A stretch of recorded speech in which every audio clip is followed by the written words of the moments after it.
Thinking back to last week, I don't know if you saw the finals of the Premier League darts. Did you get a chance to watch the semi-finals and the final? Well, actually, I was supposed to fly out Thursday, but I got a cancelled flight, so I actually watched it. You watched I it, watched it, yeah. I watched it with Josh Rock.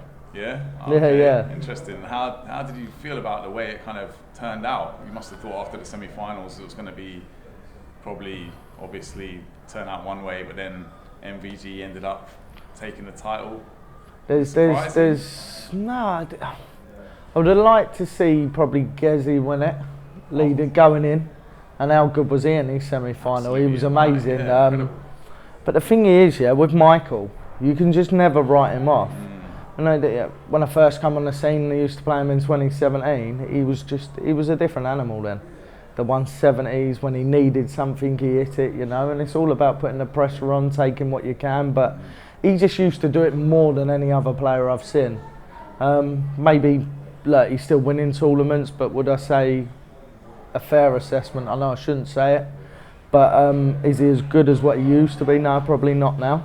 But the standard has gone up also. So now I can remember Michael used to buzz for big averages, and now he's all about the wins now. And he's more business-like. He just wants to win, and I don't blame him. Look, he deserves that Premier League what he got on Thursday, and how amazing did he play to win it, The 170 to break and other stuff, So just amazing. You hear about the supposed injury he was dealing with in the lead up to the semi-finals. Do you think that was a bit of gamesmanship, or he was denying it, but the fact that the rumour was out there? Well, I hope he don't mind, but I actually spoke to him at the weekend when I see him the week before. And there was an injury there, I believe anyway, and look, you can't look at him and say when he was on that. No one wants to show any weakness going into a massive tournament like that, and I think he played it very well. But realistically, there was something there. No one winces like that when they're not in pain, So I think he done amazing. Yeah. And he turned up on a big occasion again, so he's built a living off it. No doubt. Massive respect. I think he's overtaken Phil Taylor now. That's his 11th title. Phil Taylor's got 10 Premier League titles. Do you think when he obviously he's got a lot of his career left, but when he comes to hang up his darts, could he have a bigger reputation than Phil Taylor at that point? Is that hard to say?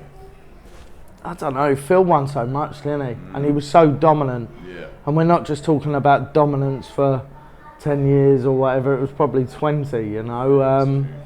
I don't think the big guy will ever get toppled like that. Some of his averages and tournament averages. I think he played the European Championship, one what sticks in my head, and he had a tournament average of 112. Now, mind-blowing. Most people want to hit that in one game, but let alone through 5 or 6 or whatever it was. It's just amazing. I don't think that will ever get beat. If it did, I hope it's me what beats it. But at the same time, no, I don't think it'll ever get beat. It's amazing, And he was a level above Phil, but Michael, 2 different eras. Michael had the wins over Phil later on, obviously when Phil was getting to the end. And look, that's life. As you have one of the modern, the old greats like Taylor, and it was Michael to fill his boots, with that and sort of take over, and he's took the flame on that. So asked about Michael Van Gogh, and there he kind of had a little pop at you before, saying maybe you weren't the right fit for the Premier League. I don't know how you felt about that. It's got a bit personal. I don't know. It's just interviews, isn't it? No, me and Mike had a chat about it, and he's good like that, If he's got something to say it, and so will I. And we'll clear the air, and we've cleared the air. Good stuff.